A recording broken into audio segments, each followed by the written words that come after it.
What happens when unimaginable rudeness meets unexpected generosity? In the heart of a city that never sleeps, a young waitress struggling to make ends meet endures a storm of insults from a customer who seems determined to break her spirit. He thinks his wealth gives him the right to be cruel, to deny her even a single dollar for her hard work. But he's wrong. He has no idea that another man, a silent observer in the corner, is about to change her life forever. This isn't just a story about a tip. It's about the moment a titan of industry taught a bully a lesson and rewarded true grace with a gift that left an entire restaurant speechless. Stay with us. The Gilded Sparrow wasn't just a restaurant. It was a theater. Perched on the 65th floor of a gleaming skyscraper in Midtown Manhattan, its floor-to-ceiling windows offered a god's-eye view of the city's pulsing veins of light. The air inside hummed with the low thrum of discreet power, the clinking of heavy silverware on bespoke porcelain, and the murmur of conversations that could and often did shift markets and launch careers. Each table was a stage, each diner an actor in the grand play of New York society. And tonight, like every night for the past 8 months, Chloe Jensen was one of the silent stagehands, tasked with ensuring the performance ran without a flaw. At 22, Chloe wore the restaurant's uniform, a starched white shirt, a slim black tie, and a tailored black waistcoat, like a second skin. It was a costume of professionalism that hid the frayed edges of her own life. It hid the fact that her student loan debt was a ravenous beast, that the rent on her tiny Brooklyn apartment was 3 weeks overdue, and that her younger brother's college application fees were a looming specter in her thoughts. But here, amidst the scent of truffle oil and vintage Bordeaux, she was simply Chloe, a purveyor of seamless service, her smile as polished as the silverware she meticulously arranged. She moved with an economy of motion that bordered on balletic, her mind a complex switchboard of orders, allergies, and the subtle cues of her patrons. She knew which regulars preferred their water, with a slice of lemon versus lime, who was celebrating an anniversary, and might appreciate a complimentary flute of champagne, and who was in the midst of a tense business negotiation and required minimal intrusion. Her perceptiveness was her greatest asset, the tool that usually earned her the generous tips she desperately needed to survive. Tonight, however, her finely tuned senses were screaming a warning. The source was table 12, a prime piece of real estate by the window currently occupied by a man whose presence seemed to suck the very warmth from the air around him. His name, she'd learned from the reservation, was Alistair Blackwood. He was a man in his late 50s, with a mane of silver hair swept back from a high, imperious forehead. His face was a mask of chiseled dissatisfaction, his eyes the color of a stormy sea, constantly scanning, judging, and dismissing everything they landed on. He wore a suit so exquisitely tailored, it probably cost more than her entire year's tuition at NYU, where she was studying literature in her sparse, free time. He hadn't looked at her once, not truly. He'd looked through her as if she were a particularly uninteresting pane of glass. The ordeal had begun the moment he was seated. He'd waved away the host with a flick of his wrist, his displeasure at the table's placement, despite it being one of the most requested in the entire establishment, palpable. "Is this the best you can do?" He'd sneered, his voice a low, gravelly weapon. "I specified a corner table. This is merely by a window." "My apologies, Mr. Blackwood," the host, an unflappable man named Gregory, had said smoothly. "Our corner tables were reserved several weeks in advance. This table is considered to have one of our most panoramic views." Blackwood had merely grunted a sound of profound irritation, and snatched the leather-bound menu from Gregory's hand. That was Chloe's cue. She approached with a pitcher of chilled water, her practiced smile firmly in place. "Good evening, sir. My name is Chloe, and I'll be taking care of you this evening. Can I start you off with some water?" He ignored the question, his gaze fixed on the menu. "Get me a bottle of the 98 Chateau Margaux, and make sure it's decanted properly. The last time I was in a place like this, the sommelier bruised the wine. I could taste his incompetence." Chloe's smile didn't waver, though a knot of anxiety tightened in her stomach. The 98 Margaux was a $4,000 bottle of wine. His casual demanding order was a clear signal. He was a man who used money as a bludgeon, expecting the world to cower. "An excellent choice, sir," she said, her voice even. "I will have our sommelier attend to it immediately." She retreated her steps, measured her heart thumping a nervous rhythm against her ribs. This was a test. Every interaction with a man like Alistair Blackwood was a test. One wrong move, one flicker of fear or frustration, and the fragile illusion of control would shatter, leaving her vulnerable to the full force of his contempt. And with it, any hope of a decent tip would evaporate. When she returned to take his food order, the hostility had metastasized. He'd dissected the menu with surgical cruelty, scoffing at the descriptions. Pan-seared foie gras, with a fig reduction. He read aloud, his lips curling. "How pedestrian. Has the chef run out of ideas? Is this a diner?" "Our chef Jean-Pierre is a James Beard Award winner, sir. The foie gras is one of our most celebrated dishes." Chloe recited the line she was trained to use a verbal shield against such attacks. Awards mean nothing. They're handed out like party favors to the creatively bankrupt, Blackwood retorted, slapping the menu shut. The sound echoed slightly in the refined quiet of the dining room. A few heads turned their curiosity, piqued by the breach in decorum. "Fine. I'll have the Dover sole, Meunier, and tell your award-winning chef that if it is even a fraction overcooked, I will be sending it back to his kitchen on a bed of his shattered reputation." He then turned his laser-like displeasure on her. "And you. What's your name again?" "Chloe, sir." "Chloe." He repeated the name as if it tasted foul. "Try to keep up. I expect my water glass to never be less than half full, but I don't want to see you hovering. It's a delicate balance. I trust you have the mental capacity to manage it." The insult was so direct, so personal, it felt like a physical slap. For a heartbeat, the mask slipped. Chloe's jaw tightened, and a flash of raw anger sparked in her eyes. She wanted to tell him that she was juggling a full course load, that she could analyze Chaucer and Shakespeare with a depth he couldn't possibly comprehend, that her mental capacity was the only thing keeping her afloat in a city designed to drown the unwary. But she couldn't. Instead, she took a slow, deliberate breath, forcing the anger down, burying it deep beneath layers of practiced servitude. She rebuilt her smile brick by painful brick. "Of course, sir. I understand completely." As she walked away from the table, the weight of his gaze felt like a physical object pressing between her shoulder blades. She could feel the eyes of other diners on her, now their expressions a mixture of pity and morbid curiosity. They were all part of the play, spectators to the public flogging of a waitress by a man who believed his net worth entitled him to be a monster. In a secluded, dimly lit booth in the far corner of the restaurant, another man watched the entire exchange. His name was Damien Sterling, and his presence in the Gilded Sparrow was an anomaly.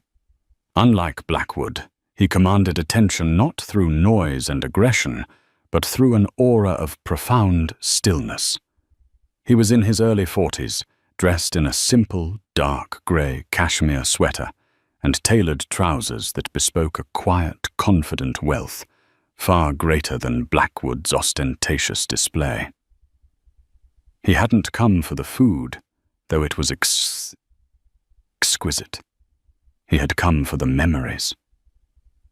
This had been his late wife Evelyn's favourite restaurant. They had celebrated their 10th anniversary in this very booth just 2 years ago before the swift and merciless illness had taken her. Tonight was the anniversary of her passing, and he had come to sit with her ghost, to feel her presence in the familiar elegance of the room. He had been lost in a melancholic reverie when the grating voice of Alistair Blackwood had pierced his bubble of grief. He recognized Blackwood, of course. Sterling's empire was in tech and sustainable energy, a world away from Blackwood's ruthless real estate development.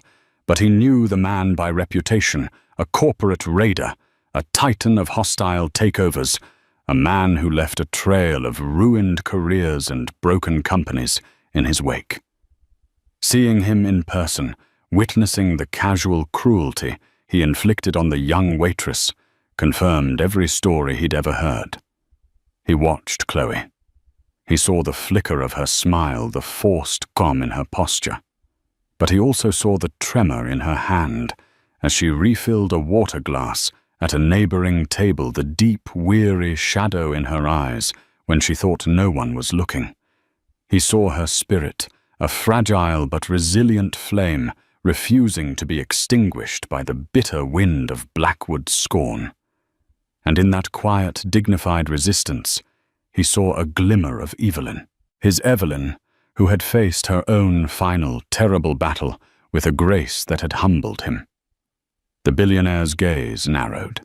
His dinner, a simple plate of roasted chicken he'd barely touched, was forgotten. A new focus had entered his evening of remembrance. The theatre of the Gilded Sparrow had a new protagonist and a new villain. And Damien Sterling, a man who could move markets with a single phone call, decided he was no longer content to be a mere spectator. The play was about to have a new unscripted act. The next hour was a masterclass in psychological warfare with Alistair Blackwood as the undisputed general and Chloe as his sole beleaguered target. The restaurant hummed along a symphony of civilized enjoyment. But at table 12, a private, vicious war was being waged. Chloe delivered the decanted Chateau Margaux with the assistance of the sommelier, an older French gentleman named Luc. Blackwood watched Luc's every move with the intensity of a hawk. His eyes narrowed, searching for a flaw. Luc, a consummate professional, performed the ritual with practiced elegance, allowing the deep ruby liquid to cascade gently down the inner surface of the crystal decanter. "The temperature," Blackwood snapped before Luc could even offer a taste. "What is it?" "It is currently at 64 degrees Fahrenheit, Monsieur Blackwood, the ideal temperature to allow the tertiary aromas to express themselves fully." Luc explained, his voice a placid sea against Blackwood's rocky shore. Blackwood gestured impatiently for the glass. He swirled it once, twice, then thrust his nose deep into the bowl, inhaling with a theatrical display of concentration. He took a small, aggressive sip, sloshing the wine around his mouth as if it were mouthwash. He swallowed, his eyes closed for a dramatic beat. "It will suffice." He finally pronounced the words, a begrudging concession. He dismissed Luc with another flick of his wrist. "You, girl, pour it." The girl landed with calculated precision. He knew her name was Chloe. He had made a point of repeating it earlier.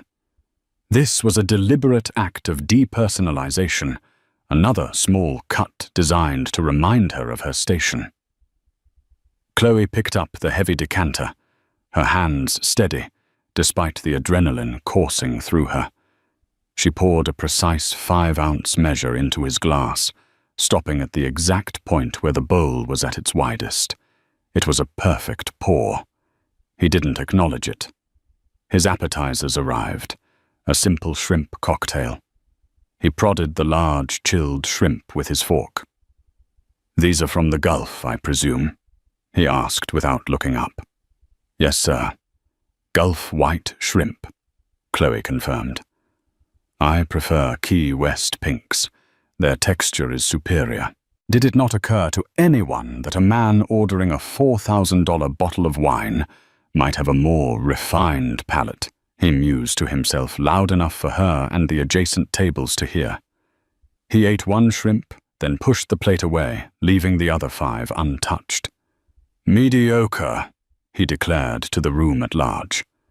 Chloe cleared the plate, the waste of perfectly good food.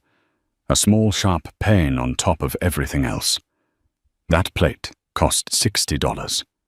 $60 could have covered her electricity bill. She said nothing, her face a serene mask. Throughout the main course, the torment continued. The Dover sole, which the kitchen had prepared with painstaking care, was subjected to an intense interrogation. He flaked a piece with his fork, lifted it to the light, and examined it from every angle. "Is this parsley or chervil?" he demanded, pointing at a minuscule green fleck. "It's chervil, sir." Chloe answered, her knowledge of the menu absolute. "Chervil," he scoffed. "A lazy man's parsley. It lacks the peppery bite." He ate the fish. He ate every last bite of it, along with the accompanying haricots verts and potato purees. He cleaned the plate. Yet when Chloe returned, he leaned back, a smug look of triumph on his face. "As I predicted," he announced. "Overcooked. The edges were dry. I was tempted to send it back, but I am on a tight schedule and don't have time to wait for your chef to attempt it again, likely with even less success." The lie was so blatant, so audacious, that Chloe felt a moment of dizzying disbelief. The plate was spotless. He had practically polished it with his bread.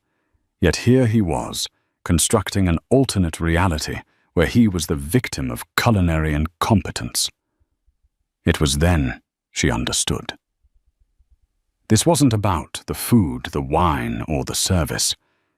It was about power.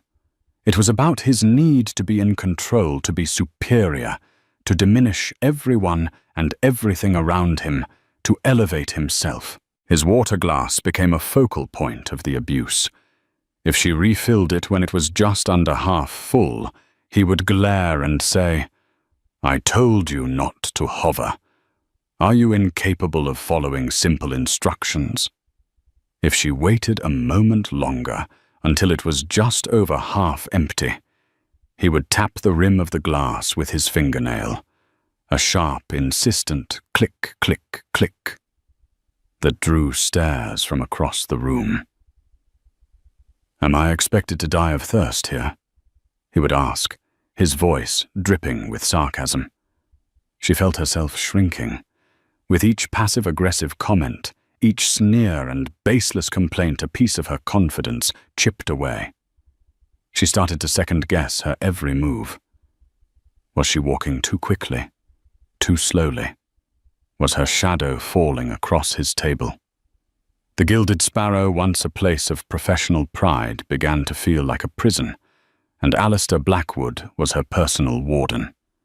She caught the eye of her manager, Gregory, who shot her a look of sympathetic encouragement. He knew what was happening.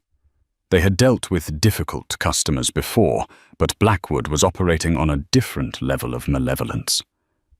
Gregory couldn't intervene directly unless Blackwood became overtly aggressive or used profane language. This slow, insidious cruelty was harder to police. To an outsider, it was just a demanding customer. To Chloe, it was an excruciating, slow-motion ordeal. From his corner booth, Damien Sterling missed nothing. He saw the untouched shrimp cocktail being carried away. He saw Blackwood devour his entire plate of soul before complaining about it. He saw the constant no-win game being played with the water glass. He saw the life draining from the young waitress's face, her professional smile becoming more and more brittle, like a pane of glass fracturing under pressure. He felt a cold, hard anger solidifying in his chest. It was an emotion he hadn't felt so intensely since Evelyn's diagnosis, that sense of rage against a cruel and senseless injustice. Blackwood wasn't just being rude. He was engaging in a form of sport. He was amusing himself by trying to break a person he saw as insignificant. Sterling's phone buzzed discreetly on the table. It was his head of security, a man named Marcus, with a pre-scheduled check-in call. Damien answered his voice low. "Everything all right, Mr. Sterling?" "I'm fine, Marcus," Damien said, his eyes still fixed on the drama unfolding across the room. "I have a question for you. Do you know anything about a real estate developer named Alistair Blackwood, Blackwood Holdings International?" There was a brief pause, the sound of quiet typing.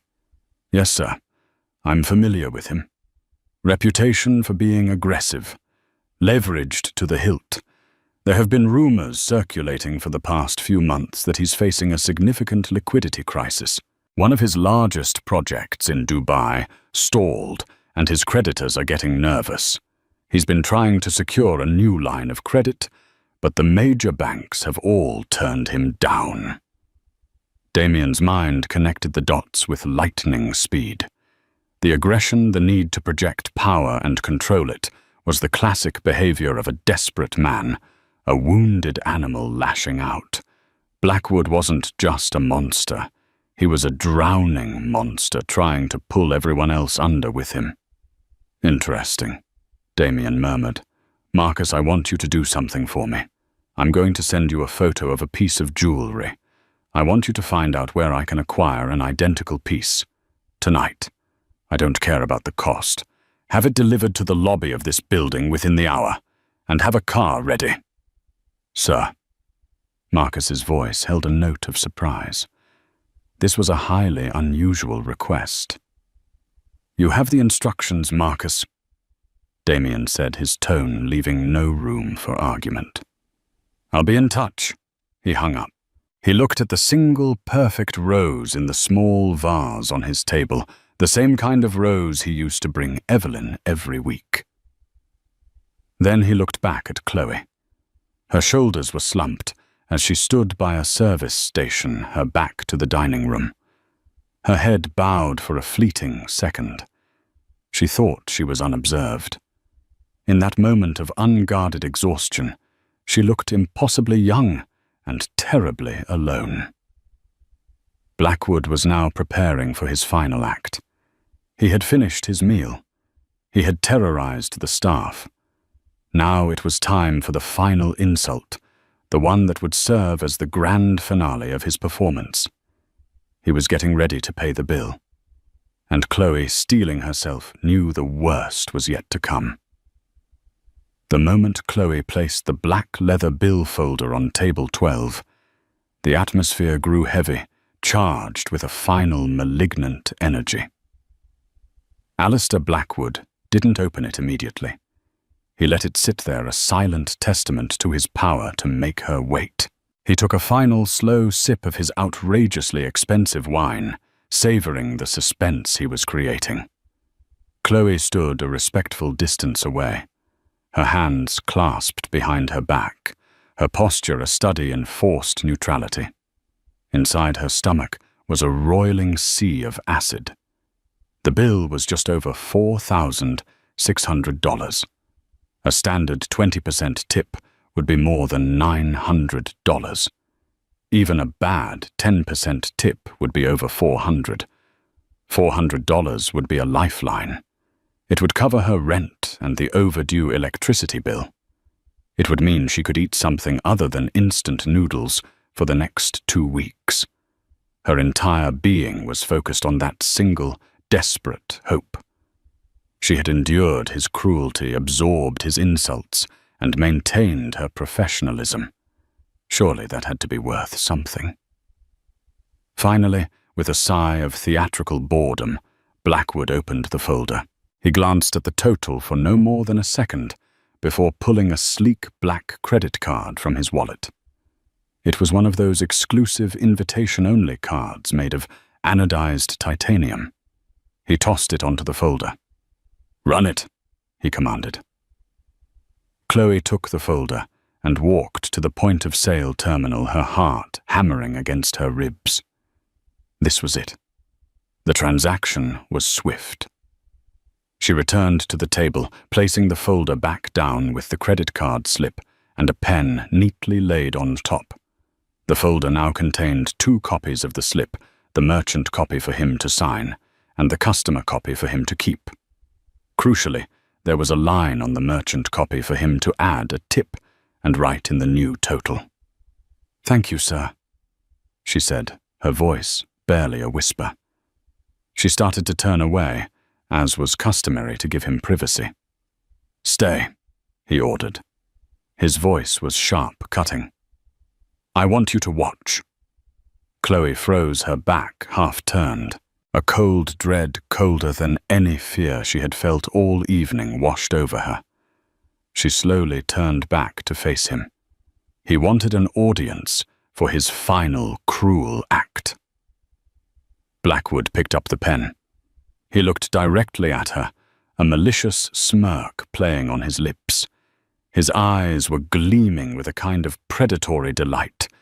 He made a great show of positioning the pen over the tip line. Chloe found she couldn't breathe. The entire restaurant seemed to fade into a dull, humming background. The only things that existed in the universe were this man, and the pen hovering over the receipt. With a deliberate, almost surgical flourish, he drew a thick black line through the space for the tip. He didn't just leave it blank. He actively, pointedly crossed it out.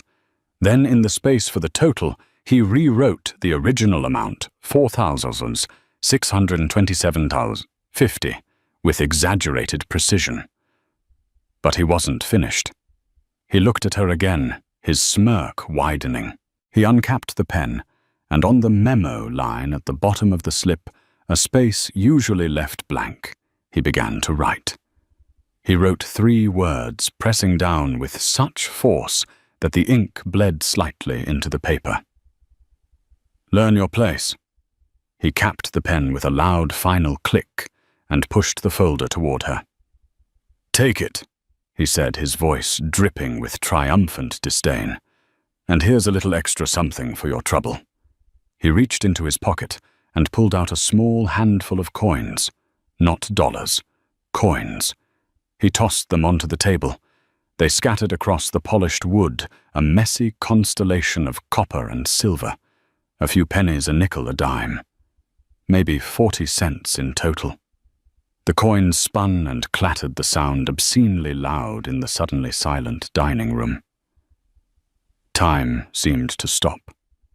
The blood drained from Chloe's face, leaving her pale as parchment. It wasn't just about the money anymore. It was the calculated humiliation. The crossed-out tip line was an insult. The handwritten message was a branding. The tossed coins were a declaration that she was worth less than nothing.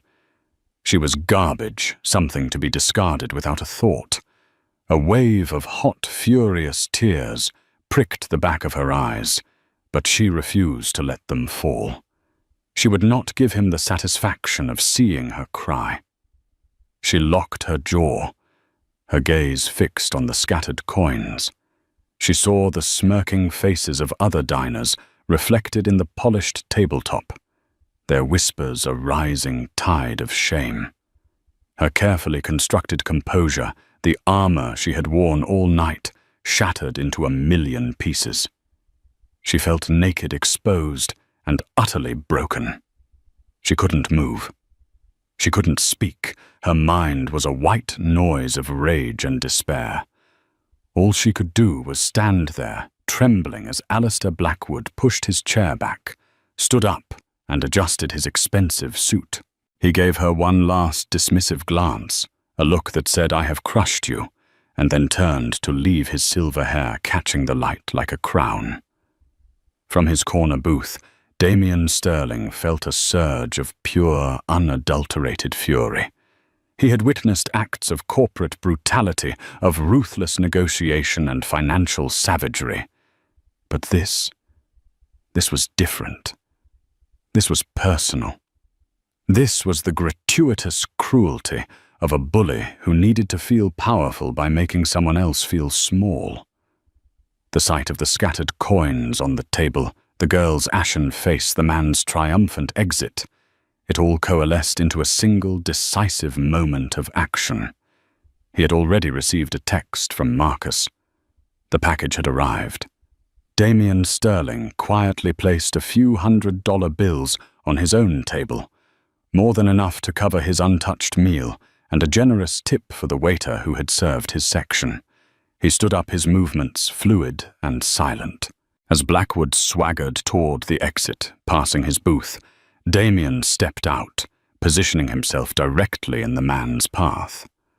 Blackwood, lost in his self-satisfaction, nearly collided with him. He stopped short, his expression shifting from smugness to annoyance. "Watch where you're going," Blackwood snapped before looking up and getting a proper view of the man blocking his way. He didn't recognize Damien Sterling. To him, this was just another obstacle. "Alistair Blackwood," Damien said. His voice was quiet, almost conversational, yet it carried an unmistakable weight of authority that cut through the restaurant's ambient noise. The few people who had been whispering fell silent.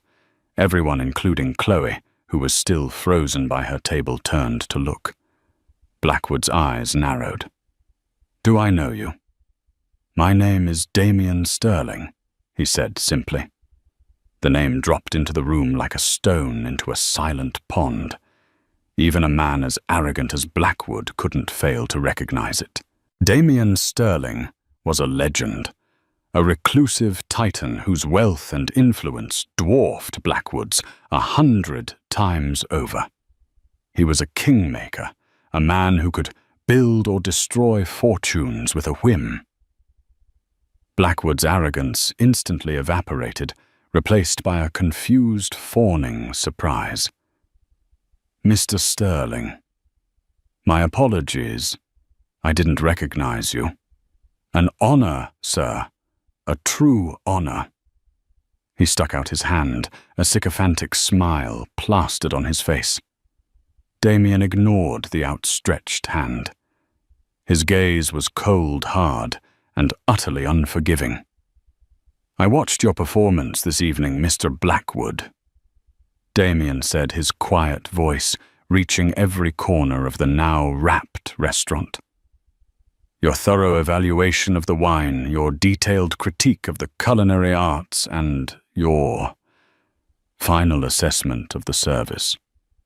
He gestured with his head toward table 12, where Chloe still stood, a solitary, tragic figure, where the insulting receipt and the scattered coins still lay.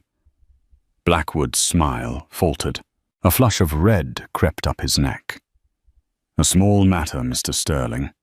The service was subpar. I simply believe in providing direct feedback." Direct feedback. Damien repeated the words, his voice laced with ice. "You believe your wealth gives you a license to humiliate a young woman who is working tirelessly to serve you.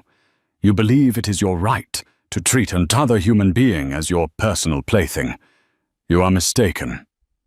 Every diner was now openly staring. The staff stood frozen in place. This was no longer just a confrontation. It was a public execution. "Now, if you'll excuse me," Damien said, his tone shifting from cold to dismissive, "I have something to attend to." He turned his back on the utterly flabbergasted Alistair Blackwood and began to walk not towards the exit, but directly towards Chloe. His steps were measured, purposeful. The entire restaurant held its breath. Chloe watched him approach her mind, unable to process what was happening. It was as if she were trapped in a bizarre, vivid dream. The most powerful man in the room, a man she had only ever read about in magazines, was walking toward her, and the bully who had tormented her all night was left standing speechless and humiliated in his wake. Damien Sterling stopped directly in front of Chloe. He was several inches taller than her, and for a moment she felt an instinct to shrink back, her nerves raw from the encounter with Blackwood. But there was nothing threatening in Damien's demeanor. His eyes, a deep and startlingly clear blue, held not judgment or pity, but a profound and gentle kindness that was so unexpected it almost brought her to her knees. He glanced down at the table at the offensive receipt and the pathetic scatter of coins. His jaw tightened almost imperceptibly. Then he looked back at her. "What is your name?" he asked, his voice soft, intended only for her. "Chloe." She managed to whisper her own voice, sounding foreign to her ears. "Chloe Jensen." "Chloe." He repeated her name, not with scorn, but with respect. "I am so terribly sorry for what you were just forced to endure. No one under any circumstances deserves to be treated with such disrespect. Your grace and professionalism in the face of such profound ugliness were remarkable." Chloe could only stare, speechless. His words were a balm on a raw wound. To be seen to be validated after being made to feel so invisible and worthless, it was an overwhelming reversal of emotion. The tears she had fought so hard to contain now welled up, blurring her vision of the kind-faced man standing before her. She started, but no other words would come. Damien gave a small, understanding smile. He reached into the inner pocket of his jacket and produced a long, slender box covered in dark blue velvet. It looked expensive and felt anciently important in his hands. He held it out to her. "I believe this belongs to you," he said simply. Chloe looked from his face to the box and back again, her mind reeling in confusion. I don't understand." "Consider it a tip," he said, "for the service you provided tonight, not just to him," he nodded briefly in Blackwood's direction, "but for the dignity you showed. It was a lesson in character, and character should be rewarded." With trembling hands, Chloe took the velvet box. It was heavier than she expected, and the texture was soft beneath her fingertips. She fumbled with the clasp for a moment before it sprang open. Inside, nestled on a bed of white silk, lay a diamond necklace. It wasn't a subtle piece of jewelry. It was a statement. A cascade of brilliant cut diamonds was set in a delicate platinum chain, converging on a central pear-shaped diamond that seemed to capture and refract all the light in the room. It glowed with an internal fire, a dazzling, impossible star lying in the palm of her hands. It was the kind of jewel one saw in museums or on the red carpet at the Oscars. It was an object so far removed from her reality of overdue bills and instant noodles that it seemed to defy logic. A collective gasp swept through the restaurant. The whispers erupted into a low roar of astonishment. Chloe stared at the necklace, her heart pounding a frantic, syncopated rhythm. This couldn't be real. It was a dream, a hallucination, brought on by stress and humiliation. "I can't accept this," she whispered, her voice choked with emotion. This is too much. It's worth a fortune." "It's worth precisely what it's intended to be," Damien replied, his voice still calm and steady amidst the rising hubbub. "A reminder that grace is more valuable than money, and that kindness is a currency that never loses its worth. Please, I insist." Meanwhile, Alistair Blackwood stood frozen near the entrance, his face a grotesque mask of shock fury and utter humiliation. He had been publicly dressed down and dismissed by Damien Sterling. And now, this same man was gifting a fortune in diamonds to the insignificant little waitress he had just taken such pleasure in tormenting. The scattered coins on his table seemed to mock him, a pathetic counterpoint to the literal treasure Chloe now held. His act of power had been turned into a pathetic petty joke. The entire room was now staring at him, not with the envy he craved, but with open contempt.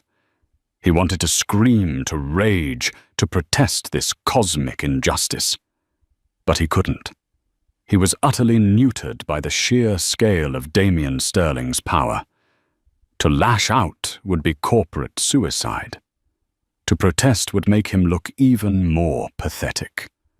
With his face burning a deep mottled red, he turned on his heel and practically fled the restaurant, a defeated emperor abandoning his own disastrous battlefield. Chloe looked up from the necklace, her eyes swimming with tears, and saw him go. She felt a strange, hollow pity for him for just a second before the sheer, overwhelming reality of the moment crashed back down on her. "Why?" she asked Damien, the single word encompassing a universe of questions. "Why would you do this for me?" Damien's kind expression softened further, a hint of old sadness in his eyes.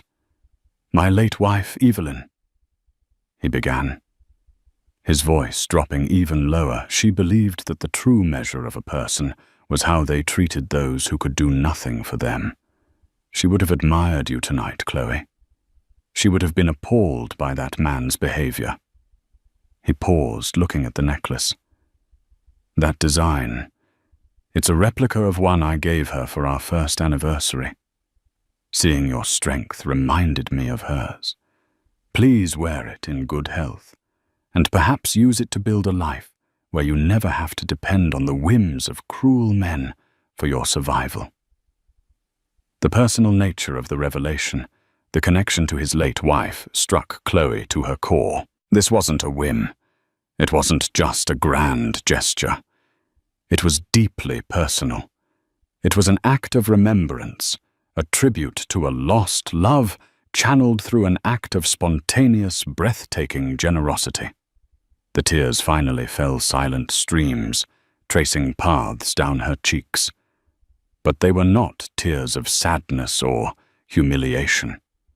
They were tears of gratitude, of release of a hope so vast and sudden it felt like the sun rising after a long and brutal night. "Thank you." She breathed the words, feeling utterly inadequate. "Thank you, Mr. Sterling." Gregory, the manager, finally approached, his face a mixture of awe and professional concern. "Mr. Sterling, is everything all right, Chloe? Are you okay?" Damien turned to him. "Everything is more than all right, Gregory. Chloe has just handled the most difficult customer I have ever had the misfortune to witness, and she has done so with a poise that does your establishment a great credit." He then reached into his wallet and pulled out a business card. He handed it to Chloe. "That's my personal assistant's number," he said. "If you decide that necklace is not to your taste, he can arrange for its sale through a discreet private broker. Or if you need advice on investments, tuition, anything at all, call him. Consider it a standing offer." He gave her one last warm smile. Then, with a nod to the stunned manager, he turned and walked calmly towards the exit, his quiet departure as impactful as his dramatic intervention. The entire restaurant watched him go, a silent, collective awe hanging in the air. Chloe stood alone in the center of the storm's aftermath. In one hand, she held a business card that was a key to a different world. In the other, she held a velvet box containing a future she could never have imagined. On table 12, the pitiful coins and the hateful message on the receipt remained artifacts of a battle that had just been won in the most spectacular way possible. She looked down at the glittering diamonds, then out at the endless lights of New York City, and for the first time in a very long time, she felt like she could fly. The silence that followed Damien Sterling's departure was thick with disbelief. It was as if a bolt of lightning had struck the serene, climate-controlled atmosphere of the Gilded Sparrow, and everyone was still waiting for the thunder. Chloe stood motionless, the velvet box clutched in her hands like a sacred relic. Her colleagues, the other waiters and busboys, stared at her with wide, incredulous eyes. The diners moments before, engrossed in their own worlds of finance and romance, were now united in their focus on her, their whispers weaving a tapestry of shock and amazement. Gregory was the first to break the spell. He walked over to Chloe. His professional composure regained, though his eyes still shone with astonishment. He gently placed a hand on her shoulder. "Chloe, why don't you come with me?" he said softly. "Let's get you off the floor for a moment." He then turned to another waiter. "James, please clear and reset table 12. The instruction was both practical and symbolic. Erase the stain of Alistair Blackwood from the room. Chloe nodded numbly, allowing Gregory to guide her through the swinging doors into the controlled chaos of the kitchen. The moment she was out of the diner's sight, her composure crumbled completely. The velvet box slipped from her grasp, though she managed to catch it before it hit the floor. A great shuddering sob escaped her, a wave of pent-up emotion, so powerful it buckled her knees. She leaned against a stainless steel counter, the sounds of the kitchen, the sizzle of the grill, the clatter of pans, the sharp calls of the chefs fading into a distant buzz. She cried. She cried for the humiliation she had suffered, for the fear and anxiety that had been her constant companions for months. She cried for the bone-deep weariness of her struggle. And she cried for the sheer, overwhelming, impossible kindness of a stranger. Luc the sommelier appeared at her side with a glass of water. Jean-Pierre, the award-winning chef Blackwood had scorned, emerged from his office, his tall white hat slightly askew. He looked at Chloe's tear-streaked face and the velvet box she was now hugging to her chest. "I heard what happened," Jean-Pierre said, his French accent thick with emotion. "That man Tricochon, he is filth. What you did, how you stood there. You have more class in your little finger than he has in his entire miserable life. And Monsieur Sterling, he is a good man, a true gentleman." The support of her colleagues enveloped her like a warm blanket. They had all witnessed her ordeal, had all felt a sliver of her pain. Now they shared in her astonishing vindication. After a few minutes, her sobs subsided into deep, ragged breaths. Gregory handed her a tissue. "Take the rest of the night off, Chloe. Go home. No one will expect you to work after this." She nodded, wiping her eyes. "Thank you, Gregory. Thank you all." Gathering her belongings from her locker was a surreal experience. She swapped her professional uniform for her simple jeans and t-shirt, the costume of her other life. But that life, the one defined by scarcity and worry, felt distant now. She carefully placed the velvet box and Damien Sterling's business card into her worn backpack. Their presence, a solid, tangible weight against the textbooks and notebooks that had until an hour ago represented her only path forward. The subway ride back to her Brooklyn apartment was a blur. She sat squeezed between a sleeping construction worker and a student listening to music. The secret treasure in her backpack, feeling like a pulsating heart. The grimy, screeching reality of the sea train was a world away from the diamond's pure, cold fire. Was it all a dream? Would she wake up in her tiny room to the sound of her alarm, the weight of her debt still crushing her? But when she got back to her small, tidy apartment and clicked on the lamp, the velvet box was still there. She opened it again under the dim yellow light. The diamonds seemed to drink the meager light and throw it back, magnified, filling her small room with a galaxy of impossible sparkles. It was real. She didn't sleep that night. She sat by her window looking out at the brick wall of the neighboring building, the necklace in its box on her lap. She thought about Damien Sterling and his late wife Evelyn. She thought about the quiet dignity with which he had defended her, and the profound sadness that had colored his act of generosity. The necklace wasn't just a windfall, it was a legacy. It was a story of love loss and the enduring power of grace. The next morning, driven by a new and unfamiliar sense of purpose, she made a call. Not to Damien Sterling's assistant, not yet. She called her younger brother Michael. "Hey, Mikey," she said, her voice clearer and stronger than it had been in months. "Chloe, you okay? You sound different." "I'm more than okay," she said, a smile spreading across her face.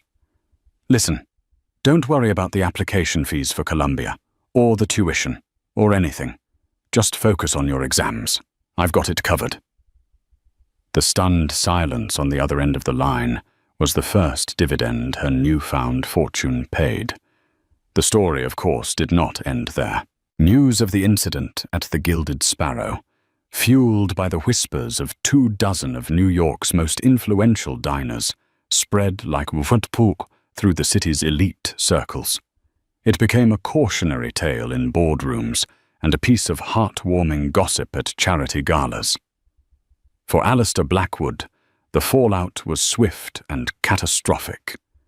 His public humiliation at the hands of Damien Sterling was the final nail in the coffin of his teetering empire. The story painted him not as a powerful titan, but as a petty, cruel bully. Potential investors who had already been wary of his financial instability now saw a man with a fatal character flaw. The last line of credit he had been desperately negotiating for was abruptly pulled.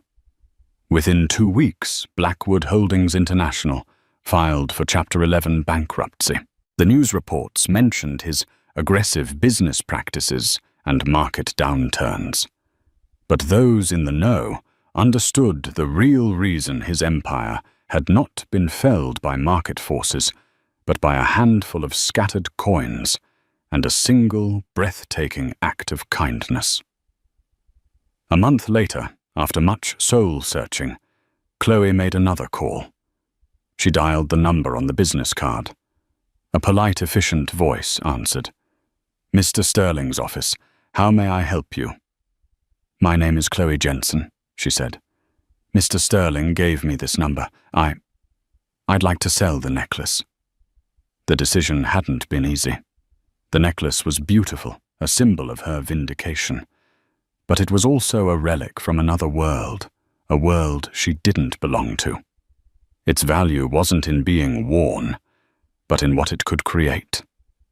As promised, the sale was handled discreetly and efficiently.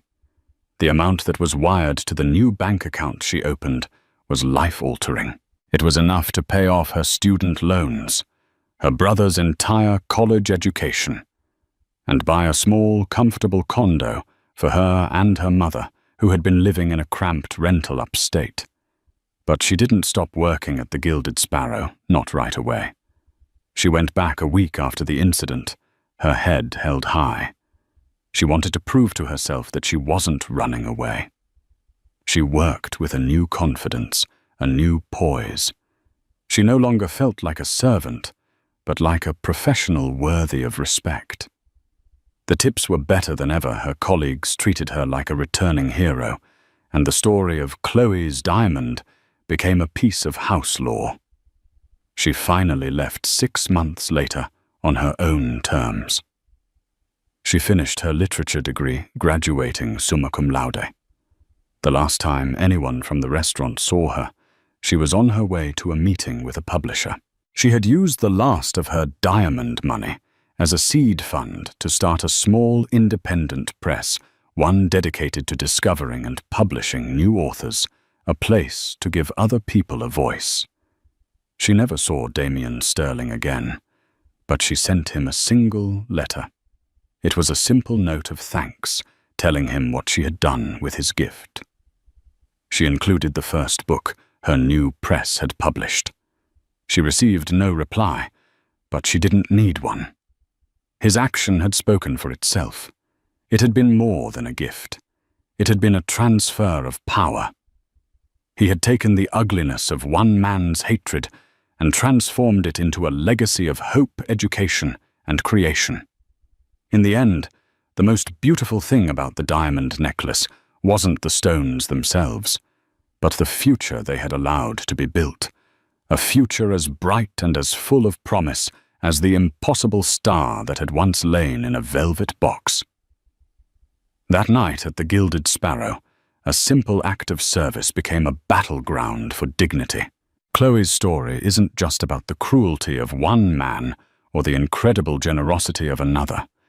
It's a powerful reminder that our true worth is measured by our character, not our bank account. In a world that often feels dark, a single act of kindness can ripple outwards, creating waves of change we might never see. Damien Sterling didn't just give a necklace. He invested in a person's spirit, and in doing so, he turned a moment of public humiliation into a legacy of hope and empowerment. If this story moved you, please take a moment to hit that like button and share it with someone who needs a reminder that good still exists in the world. Don't forget to subscribe to our channel and turn on notifications for more true stories that will inspire and astonish you. Thank you for watching.